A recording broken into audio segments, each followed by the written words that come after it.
Mari dimulai. Bismillahirrahmanirrahim. Ada yang perlu ditanyakan dari brosurnya?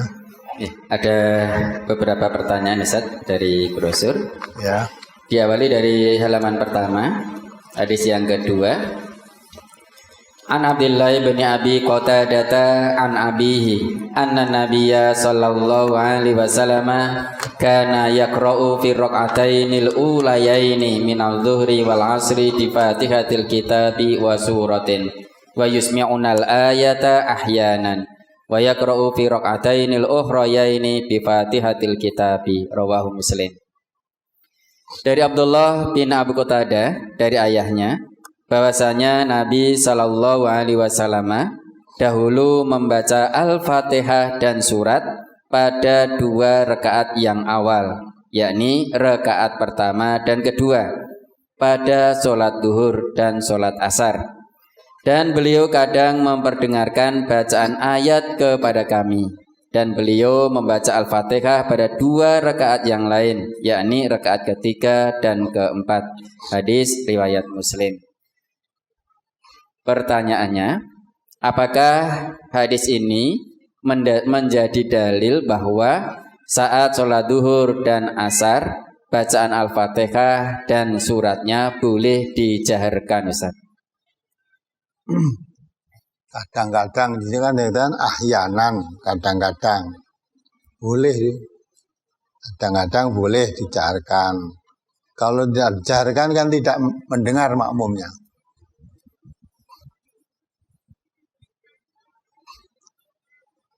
Apalagi berikutnya halaman 3. An Abdullah bin Abi Qatadah an abihi qala kana nabiyyu sallallahu alaihi wasallam yaqra'u fi rak'ataini min adh-dhuhri wal 'asri bi Fatihatil kitabi wa suratin wa yusmi'unal ayata ahyanan. Dari Abdullah bin Abi Qatadah dari ayahnya ia berkata, dahulu Nabi Shallallahu Alaihi Wasallam pada sholat duhur dan asar pada 2 rakaat yang pertama beliau membaca Al-Fatihah dan satu surat dan terkadang beliau memperdengarkan bacaan ayat kepada kami. Hadis riwayat Bukhari. Pertanyaannya, apakah hadis ini menjadi dalil tidak boleh membaca 2 surat dalam 1 rakaat, Ustaz?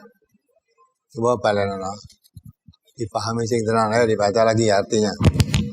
Dari Abdullah bin Abu Qatadah dari ayahnya, ia berkata, dahulu Nabi Sallallahu Alaihi Wasallam pada sholat duhur dan asar pada 2 rakaat yang pertama beliau membaca Al-Fatihah dan satu surat dan terkadang beliau memperdengarkan bacaan ayat kepada kami. Pertanyaannya apa? Pertanyaannya, apakah hadis ini menjadi dalil tidak boleh membaca 2 surat dalam 1 rakaat? Tidak. Bukan suatu dalil itu. Hanya Nabi mengatakan. Hadis itu menerangkan dengarkan pada sholat duhur, ya, pada rakaat pertama dan sholat asar juga pada rakaat pertama membaca satu surat, ya. Tidak menjelaskan kalau dilarang membaca 2 surat. Nah. Terus apa lagi? Berikutnya halaman 9. Nah, itu di halaman 4 tuh dikasih keterangan dulu dibaca.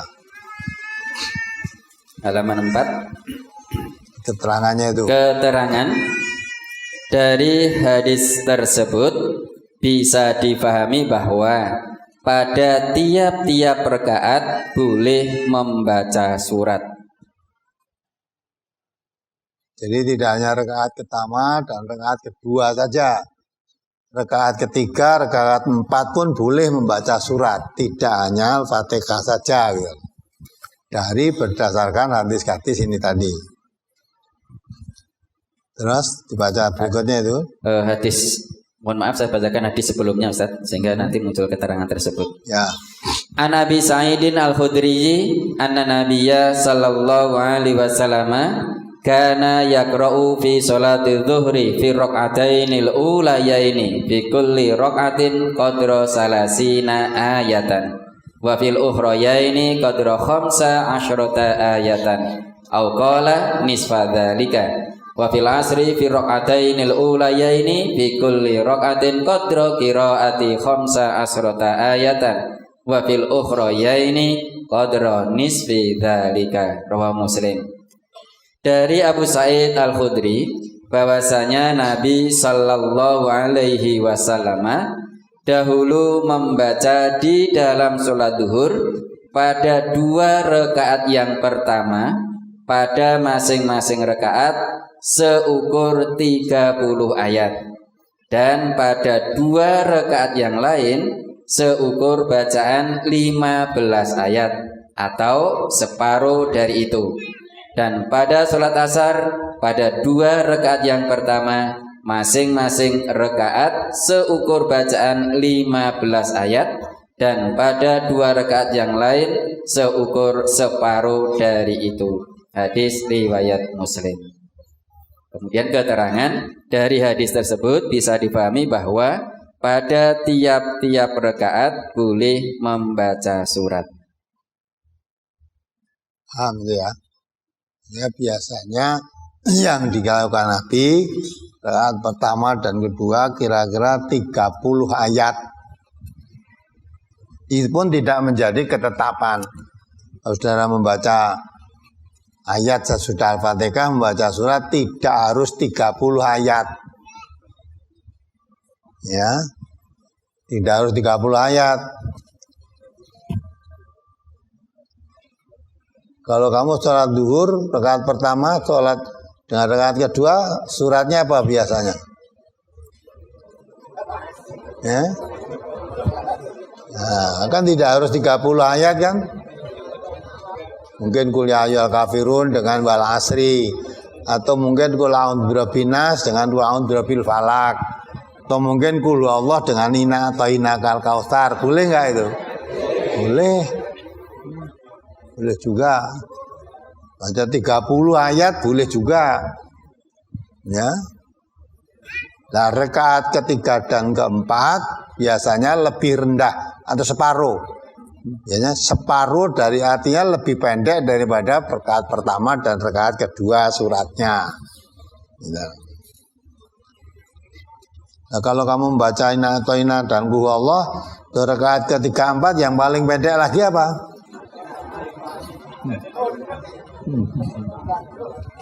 Ya.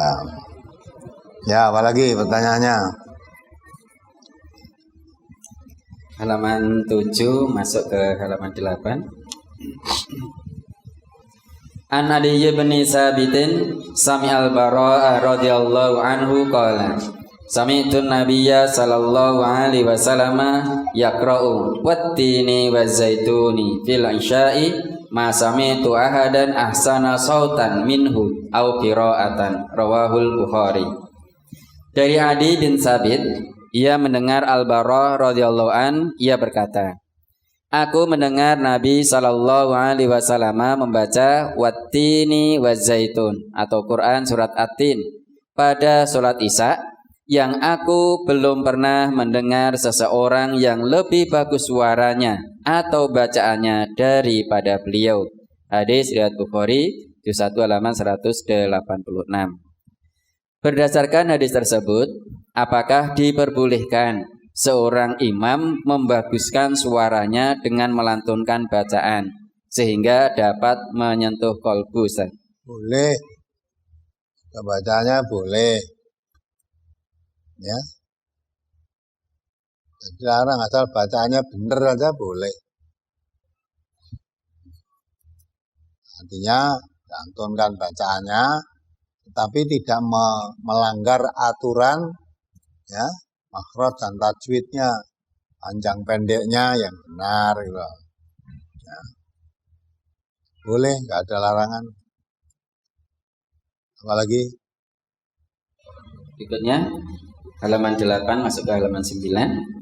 An Jabirin annahu qala shalla Mu'adz bin Jabalin al-Ansari bi ashabihil isya'a fatawwala alaihim wa ansarafa rajulun minna fa shalla fa ukhbira Mu'adzun anhu faqala innahu munafiqun falamma balagha dzalika ar-rajula dakhala ala Rasulillah sallallahu alaihi wasallam fa akhbarahu ma qala Mu'adzun faqala lahu Nabi sallallahu alaihi wasallam aturidu an takuna fattanan ya Mu'adz idza amamta an-nas faqra bisyamsi wa duhaha wasabbih isma rabbikal a'la waqra bismi rabbika wal laili idza yaghsha. Rawahu Muslim.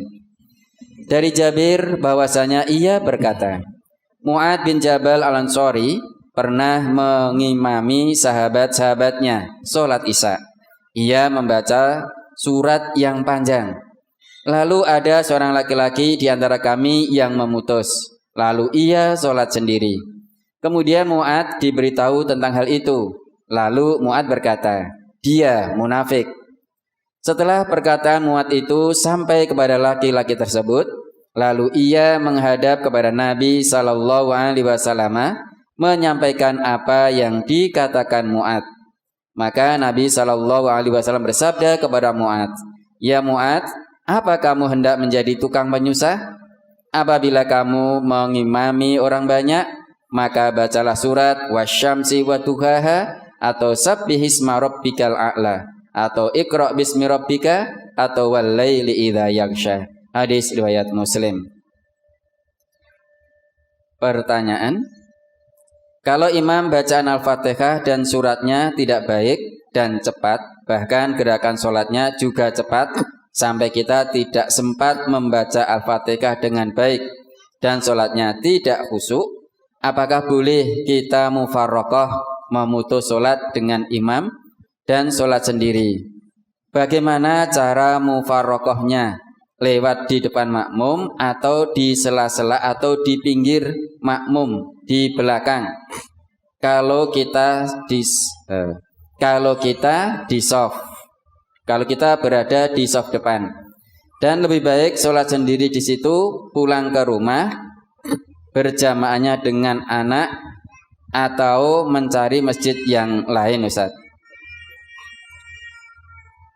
Di mufaraqah itu artinya tidak mengikuti imam tadi. Imamnya kok rakaat pertama telat, kedua telat, karena terlalu baca imam terlalu cepat. Ya, lah kamu makmum tapi selalu telat terus, padahal kamu bacanya ya wajar-wajar, tapi imamnya terlalu cepat. Tidak bisa mengikuti lah berarti. Ya udah, tidak bisa mengikuti. Mufaraqah itu artinya pisah dengan imam itu, tidak mengikuti jamaahnya, tidak mengikuti sholat jamaah imam, sholat sendiri, tidak harus pulang, ya, sholat sendiri. Dan besok lagi, kalau kamu tahu memang seperti itu, imamnya di masjid itu seperti itu, ya sudah, jangan jamaah di situ lagi. Boleh cari masjid yang lain bisa. Atau sampaikan kepada takmir masjidnya, enggak ada atau imam yang lain yang bacaannya tartil baik, artinya tidak terlalu cepat. Seperti yang dulu pernah ditayangkan di TV, salat tarawih 21 rakaat hanya berapa menit itu, ya, 7 menit ya, 23 rakaat padahal.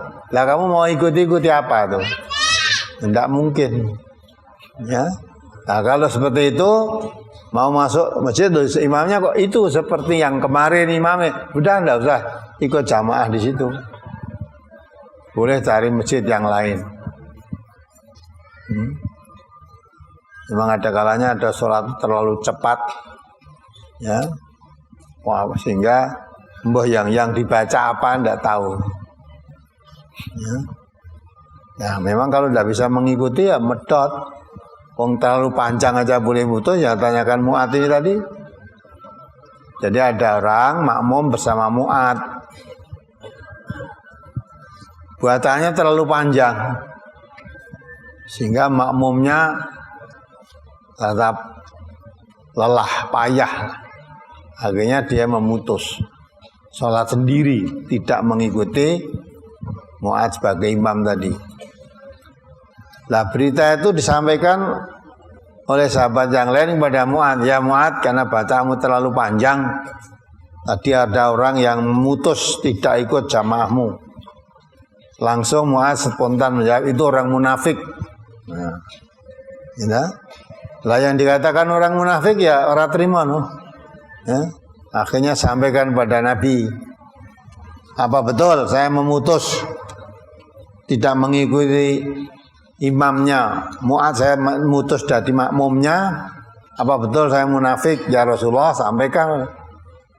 Mengapa ya? Ceritakan, karena bacanya terlalu panjang. Langsung Rasulullah manggil Mu'adz, Mu'adz, kamu akan menjadi penyusah. Ya, yang bisa ngene malah Mu'adznya. Kalau kamu mengimami orang banyak, aja nggugu karepmu dhewe. Kalau kamu sholat sendirian itu bolehlah. Suratnya boleh sepanjang baca surat Al-Baqarah sampai selesai boleh. Ya, Ali Imran sampai selesai boleh kalau sholat sendirian. Tapi kalau menjadi imam jangan gugu karepe dhewe. Makmumnya apa yang mungkin sakit, mungkin tua, mungkin ada keperluan-keperluan yang lain, itulah tak kuat, maka mutus. Nah, maka kalau mau membaca ditunjukkan Rasulullah, ya boleh kamu membaca misalnya wasamsi wa duhaha suratnya, atau sabbihisma rabbikal a'la, atau ikra bismi rabbikal ladzi khalaq, atau wal laili idza yaghsha, boleh itu. Jangan membaca surat-surat yang panjang. Ya. Jadi baca surat yang panjang itu boleh kalau kamu sholat sendirian, misalnya sholat sunnah, Pak. Silahkan. Kalau sholat wajib mengimami orang banyak kan, makmum itu udah ada yang tua, ada yang mungkin setelah ada keperluan, ya. Nah, sholat jamaah tapi malah tidak khusyuk, tidak tenang karena bacaannya terlalu panjang, akhirnya mutus. Boleh itu. Yang kamu tanyakan tadi tidak terlalu panjang tapi terlalu cepat sehingga tidak bisa mengikuti. Tiap rakaat mesti telat terus. Lah jamaah telat terus padha kan sendirian. Lebih baik sholat sendiri tadi. Boleh juga mutus. Ya. Apalagi halaman 11 masuk ke halaman 12. An Uqbah bin Amirin qala kuntu aqutu bi Rasulillah sallallahu alaihi wasallam naqatahu fis safari faqala li ya Uqbah ala u'allimuka khaira surataini quri'ata fa'allamani qul a'udzu birabbil falaq wa qul a'udzu birabbin nas qala falam yarani surirtu bihima jiddan falama nazala li salati subhi shalla bihima salata subhi linnasi falamma faragha Rasulullah sallallahu alaihi wasallam minas shalah iltafata ilayya faqala ya Uqbah kaifa ra'ait rawahu Abu Dawud. Dari Uqbah bin Amir ia berkata, dahulu dalam perjalanan aku menuntun unta Rasulullah sallallahu alaihi wasallam, lalu beliau bersabda kepadaku, wahai Uqbah, maukah aku ajarkan kepadamu sebaik-baik 2 surat yang dibaca? Lalu beliau mengajarkan kepadaku surat Qul a'udzu birabbil falaq dan Qul a'udzu birabbin nas. Namun beliau belum melihat bahwa aku sangat senang dengan kedua surat itu. Setelah Rasulullah sallallahu alaihi wasallam turun untuk menunaikan sholat subuh, maka beliau mengimami sholat subuh dengan membaca kedua surat itu.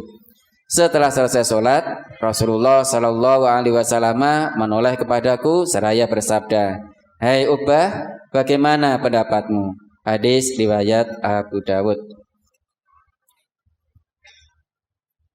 Apa yang ditanyakan? Sebaik-baik 2 surat yang dibaca yakni Al-Falaq dan Anas disebut Al-Mu'awizatain. Apakah surat ini boleh dibaca selain sholat subuh? Kemudian Hai Ubah, bagaimana pendapatmu? Apa pendapat Ubah, Ustaz? Apa? Apa yang dimaksud dengan hai Ubah, bagaimana pendapatmu? Coba kamu baca artinya lagi pelan-pelan, nanti kan paham. Dari Ubah bin Amir, ia berkata, dahulu dalam perjalanan aku menuntun unta Rasulullah Sallallahu Alaihi Wasallam. Lalu beliau bersabda kepadaku, wahai Ubah, maukah aku ajarkan kepadamu sebaik-baik 2 surat yang dibaca? Lalu beliau mengajarkan kepadaku surat Qul a'udzu birabbil falaq dan Qul a'udzu birabbin nas. Namun beliau belum melihat bahwa aku sangat senang dengan kedua surat itu. Nah, coba baca lagi itu. Namun beliau belum melihat bahwa aku sangat senang dengan kedua surat itu. Nah, sudah. Jadi Nabi mengajarkan, apakah kamu mau saya ajarkan sholat yang baik untuk kamu baca dalam sholat itu Qul a'udzu birabbil falaq, Qul a'udzu birabbin nas. Nah, Utbah sendiri sangat senang dengan surat itu, tapi belum pernah ngomong sama Nabi, ya Rasulullah, saya sangat senang dengan surat itu, belum. Ya, nah. Sehingga Rasulullah pun juga tidak tahu, oleh Utbah dikira Rasulullah juga tidak tahu apa yang disenangi Utbah itu tadi. Tapi terus setelah Rasulullah Sallallahu Alaihi Wasallam turun untuk menunaikan sholat subuh, maka beliau mengimami sholat subuh dengan membaca kedua surat itu.